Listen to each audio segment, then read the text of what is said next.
6-month update. You know, if there was going to be a story written of my first 6 months in the Circuit Attorney's office, it would be a story of people answering the call to public service and collaboration and really an embracement of this office by community partners. And those efforts are all about one thing, and that's achieving a higher level of public safety for the entire St. Louis region. When I accepted this call to public service, I really, my number one question about how we would perform was who would join me? Who would join me in answering this call to public service? And the response to that question has been humbling and overwhelming. In terms of attorneys, as I've mentioned before, we've now hired 24 attorneys. When I arrived, there were 25 attorneys already in the office, and we've hired 24 attorneys in 6 months. Those 24 attorneys, of them, 12 were former assistant circuit attorneys. Another 5 of those attorneys were experienced prosecutors from other jurisdictions, and the other attorneys hired are young attorneys with no prior criminal experience, but who really represent the future of our office. The experienced prosecutors who joined our office have over 120 years of prosecutorial experience collectively. They have tried hundreds of the most serious felonies in state courts. When I arrived in office, there were 3 unit supervisors. That means 3 supervisors in the entire office. The group of attorneys I've hired now represent 5 members of my executive committee, which are the most senior leaders in the office, and 3 more unit leaders. So we have restored leadership in the office. We've talked a lot about the attorneys that we've hired, but we probably haven't talked enough about the attorneys who were here, the attorneys who weathered the difficult times and kept the office afloat. They have performed admirably since I have been here. They have embraced the change that we have brought to this office. They have embraced the culture of excellence that we are working to instill in this office, and they have meshed seamlessly with the attorneys who have returned. The teamwork has been exceptional. I also probably haven't spoken enough about the tremendous support staff that has returned to help rebuild the office. We've hired 14 support staff, paralegals to help us recover from a discovery backlog that was really crippling our ability to prosecute cases. Victim services professionals, who, as you all know, are key to our work here. We've hired social workers to add to our diversion team that are going to have a huge impact. Just the people we've added have been tremendous, and the support staff and attorneys who are already here have embraced that change and have been tremendous in supporting our efforts. I've also talked a lot about our community collaboration, and that continues, and it will continue. We have collaborated closely with the mayor's office on budget issues. The mayor's office is supporting us on trying to restore our IT system. The IT capacity in our office had been neglected for a number of years. It was and remains in very difficult shape. That's something we have to fix. That's something that is critical to us performing our duties in this office, and the mayor's office has worked with us on that. We've worked with the mayor's senior IT team, and we continue to work to rebuild our IT system. We've worked with the Board of Aldermen. They've worked closely with us on budget issues, and they continue to do so. We've been invited to present to the Board of Aldermen's Budget Committee, and we've been invited to present to their Security Committee, and we plan to take them up on both those invitations and continue to create a close working relationship with City Hall. We've talked a lot about our collaboration with the St. Louis Police Department. That's a relationship that obviously is essential to what we do here. My relationship with Chief Tracy is very good. We were both, along with the mayor and many other regional leaders, we were at the Reduction in Violent Crime Summit yesterday, and we had a chance to speak and talk about strategies for reducing violent crime. So that's a relationship that has continued to grow and is bearing much fruit as we continue our work. Other collaboration is our collaboration with the community. We held a first of its kind community engagement event where we had community leaders from across the spectrum in St. Louis join us. And that was tremendous and something that we hope to continue. In terms of the work that we've been doing, we have increased the prosecution of all cases across the board. Over my first 6 months in the Circuit Attorney's Office, we have prosecuted 45% more cases than were prosecuted over the same 6 months last year. Why is that? It's for a couple reasons. It's one, because we've returned to the practice of charging cases when they're submitted, when they're applied for, making very timely charging decisions and getting those cases issued.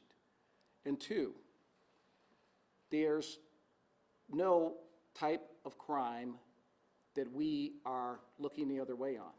We are enforcing the laws. We don't think, and we don't accept the notion that if, as a citizen of the city of St. Louis, you have to accept a certain amount of property crime, or what people would refer to as petty crime, as a cost of living in a city. That is not something, we reject that notion, and we are prosecuting those cases.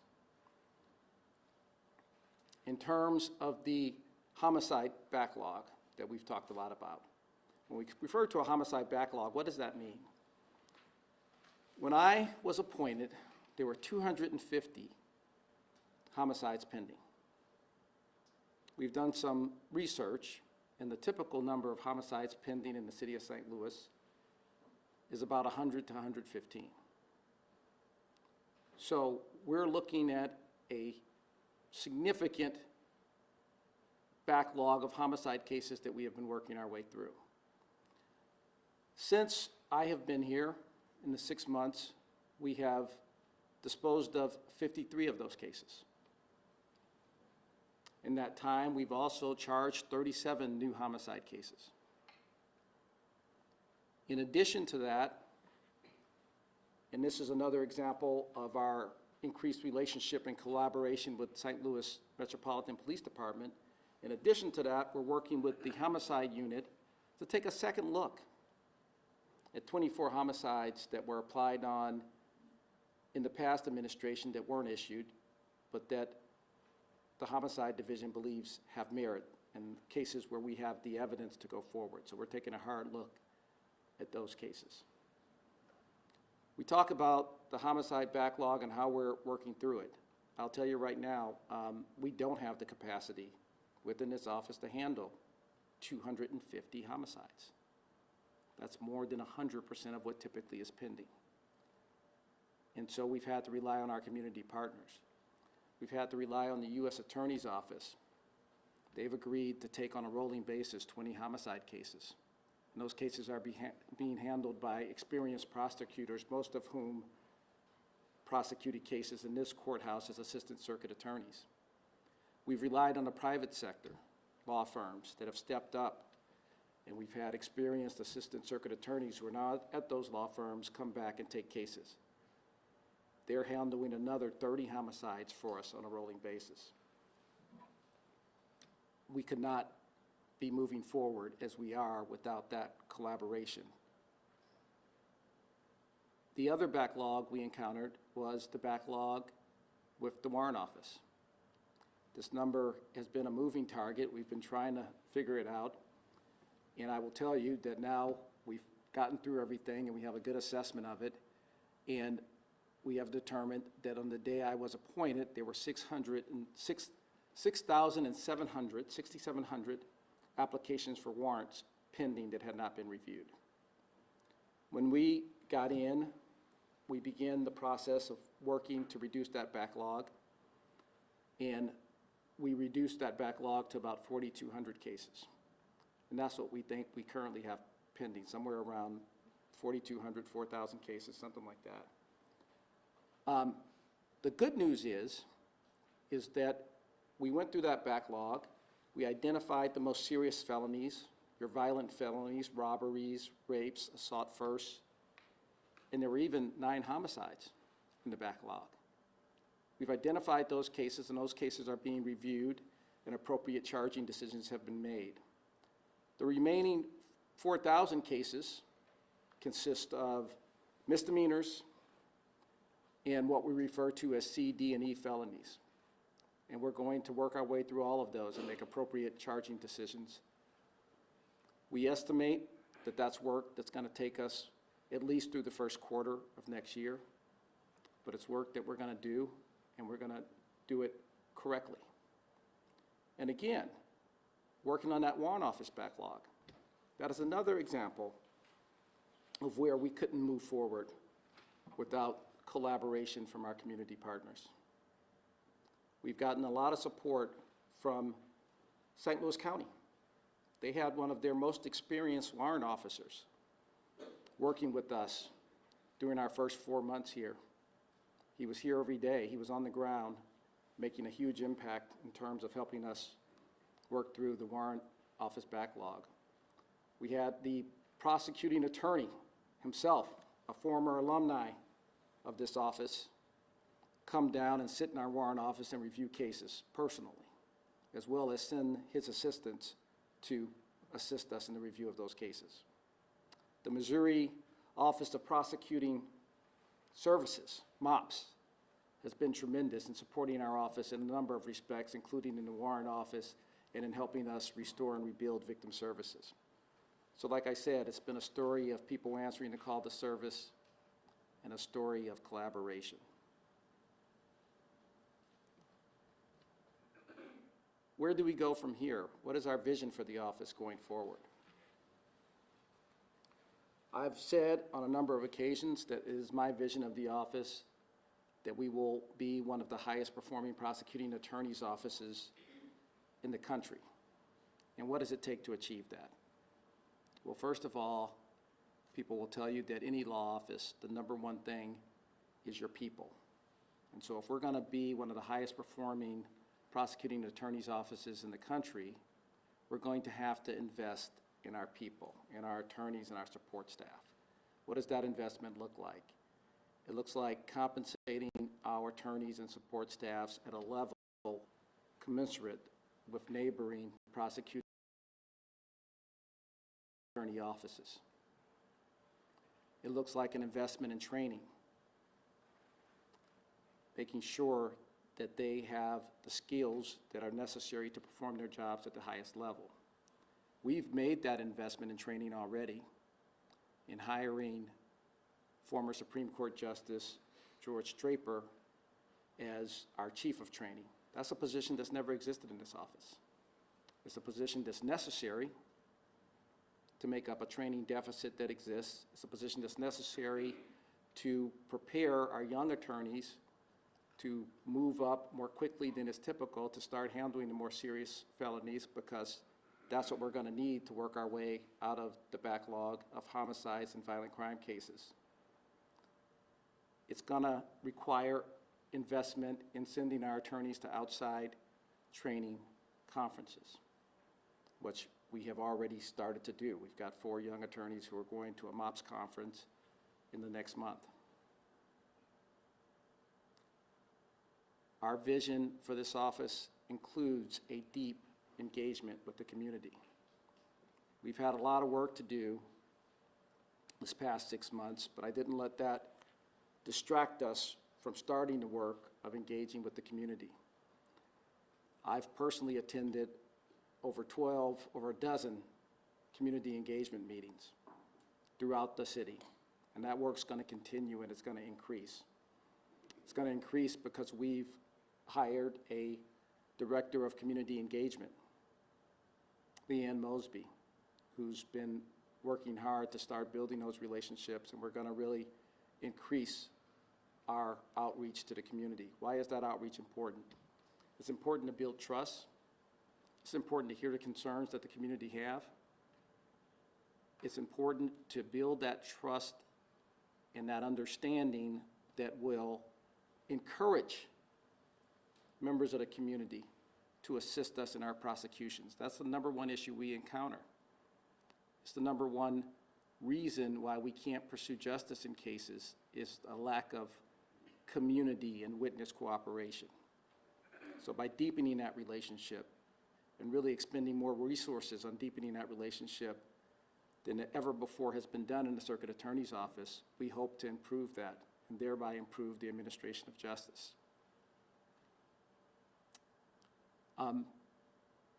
In terms of community engagement, we've also hired a public information officer that didn't exist when I took office. Why did we do that, and how does that deepen our relationship with the community? Well, I don't have to tell all of you that, it's your job to keep the public informed of the important work that we do here. And we understand that, and we appreciate your work. And we view you as partners in our efforts to make sure that the community is educated and knowledgeable about the work that we are doing in this office. And our public information officer, many of you know her, Christy Burleson.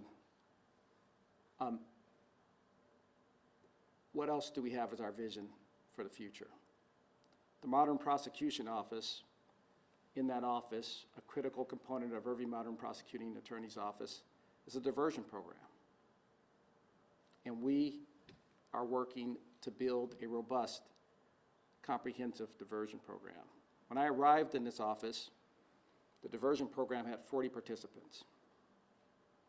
There was very little engagement between that program and the courts and community partners who could provide services to diversion participants.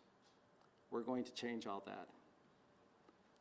We have built a diversion unit led by our Director of Diversion, Jennifer Lorenz, who's an experienced diversion attorney, that's going to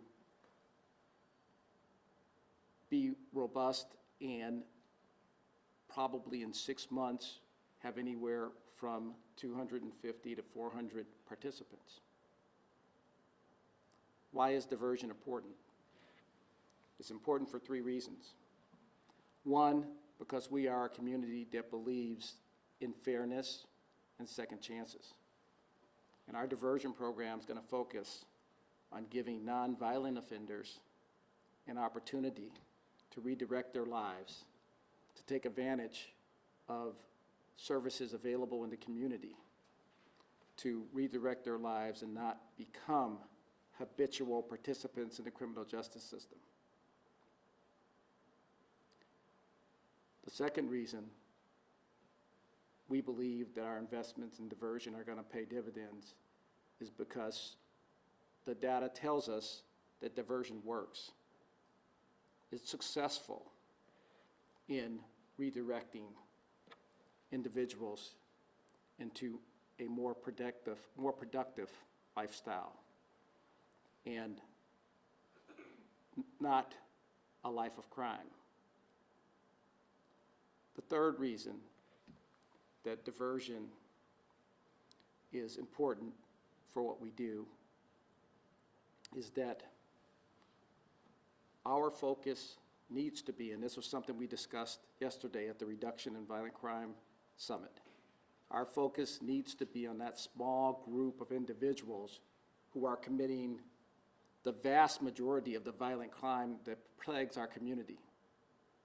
And the way we're going to be able to focus our resources there is by preserving resources to focus on those cases, and the diversion program plays an important role in helping us accomplish that. Finally, I'll announce today that Judge Draper has agreed to head up our integrity unit that we've reestablished. When I came this job, there was no conviction integrity unit. We have now established one, and it's going to be led by Judge Draper. I can't think of a better person to do that work, given his knowledge of the criminal justice system and his reputation for outstanding judgment. When I stood at this podium 6 months ago and spoke to you, I told you that we understood that failure was not an option in our effort to restore the Circuit Attorney's Office's critical role in the criminal justice system. I report to you today that our office has retaken its place in the criminal justice system. We are performing that role. We still have a lot of work to do. We will continue to work every day to earn the trust, the incredible trust and faith that the St. Louis community places in us every day. We will continue to build towards our vision of a culture of excellence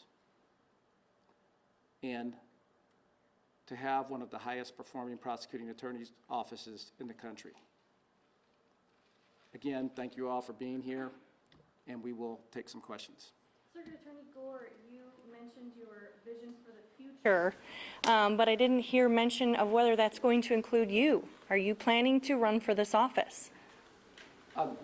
When I accepted this appointment 6 months ago, I decidedly would not commit to running for this office. What I said at the time is that I would consider it, and I will tell you that that consideration has increased and taken on more prominence in recent weeks. I am doing the work to determine whether or not that's something that I want to pursue. I will tell you that I have enjoyed this work immensely. I've enjoyed my colleagues. I've enjoyed the progress we've made. I am very pleased with the trajectory the office is on. And the final part of my decision process is just trying to make the decision as to whether or not I want to be a political candidate. It is not something that I ever sought out. I never thought that that's something that I would pursue. And the circumstances here present a scenario where it's something that I have to seriously consider, and I'm in the process of doing that. Circuit Attorney Gore, when you entered the office, you obviously had some idea of what was going on from media reports. Where was the biggest gap between what you thought you knew and what the problem actually was, either in terms of it was worse or maybe in terms of it was actually better than you thought it might be? I would say that the biggest thing that I didn't consider, that in retrospect I should have considered, was the kind of court-facing side of the offices and the issues that were occurring there were covered widely in the media. And being an attorney in the community, I was pretty familiar with those from talking to people who made it their business to stay apprised of such things. So I felt like I had a pretty good handle on that. I understood that and had a pretty good idea of what I was getting into. What I didn't appreciate is that, you know, there's a lot of work done in the Circuit Attorney's Office that's not court-facing. It's a business. It's an enterprise, and there was a neglect and failure of all aspects of the office, and we have been working to restore that, and that has also taken up a tremendous amount of time and resources. Like, for instance, the state of our IT system and how that was basically handicapping the office in terms of trying to perform our basic functions. That was something that I didn't consider, but I tell you, after I was here a couple of days, it didn't take me long to see that that was going to be a huge issue that we were going to have to address. Circuit Attorney Gore, one of the other things you talked about in your last progress update was the case, the Dunn case. Where does that stand now? I think you had said that by the end of the year you wanted to have a decision on that. So, as you will recall, that case, after I'd been in the office probably a couple months or so, we retained former Judge Booker Shaw to handle that case for us, or to help assist us in conducting a review of that case. He and his team has been hard at work. I have been collaborating closely with them on that work. In fact, I was speaking with him about the case just yesterday. So we are working as fast as we can to get to where we need to be to make a decision on that case, something that we take very seriously. My previous statement was that I hoped that we would complete our work by the end of the year. At this point, I am not certain that we can do that, but I think it would be, if not by the end of the year, in the early part of next year. We are working as fast as we can, but it's something that we won't rush. It's a matter of tremendous importance, and we need to get it right. So we are doing the work necessary to do that. We have time for a couple more questions. How many more attorneys are you going to need to get the backlog done in the office? I know you say you're having outside help and support, but you're going to need more budgetary items. What do you need as far as attorneys in the office to get that backlog done? On a going forward basis,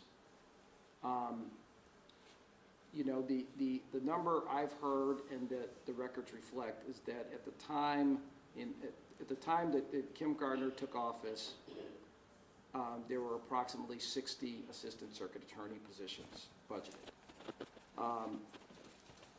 The current budget, I believe, is budgeted for 53, if I have that right. We're going to need, by my estimate, somewhere north of 60 attorneys to meet our obligations. I think that the demands on the office have increased since, you know, we're talking about a time period of probably 10 years ago now. I think that that's what it's going to take, somewhere in that neighborhood. That but the dream it's number? something we are still actively looking at. Yeah, is that the dream number 60 or you want 80? I think I'm not sure exactly what that number is. I think it's going to be a number somewhere north of 60. Are the aldermen and women open to giving you the budget that you need, not only for that number of attorneys, but to pay them, as you're mentioning, salaries can measure it with the experience to do this work well? We are in the early stages of the budget process. We have been engaging in those discussions. I have received nothing but positive feedback and support. I think the mayor's office and the Board of Aldermen understand the critical role that our office plays in the criminal justice system. I think they understand the tremendous efforts that have been required by our attorneys and staff to address the backlog issues that we faced. I think they want to give us the assets to do that work properly, and I think they want to give us the ability to retain valuable attorneys and staff so that we can get that work done. One more One question in the back here. Thank you. What is your office doing to address other cases, kind of like what you mentioned with Christopher Dunn, for other, cases that convictions may need to be overturned or people have been wrongfully incarcerated? What is your office doing to address those issues? So, as I mentioned, we reestablished the Conviction Integrity Unit. It's being led by Judge Draper. We currently have 3 matters, I believe, that have been submitted to us that are under review. He's performing that work. I have complete faith in him and the people supporting him to perform that work. The way that's going to work is he's going to conduct an initial review. If it's a matter that he thinks requires further consideration, it's going to come to the full executive team, which consists of very experienced prosecutors. We're going to all take a look at it. If we make the decision that it's something that even requires further investigation, we're going to attempt to, as we are currently on the Christopher Dunn case, partner with private firms as partners and do that work, because it is time-consuming work that, quite frankly, I don't have a dedicated conviction integrity position in my office. So we don't have the capacity to do that work, deal with the backlog, deal with the cases that are actively coming in. this capacity we'd like to have, but we don't have that. And that's how we plan to move forward with that one. But you said you only have 3 of those cases right now that you're reviewing? We have 3 that are under active review. Thank you all for coming. We've got a hard back end on this, but I appreciate you being here. If you have any questions, you can follow up with me later.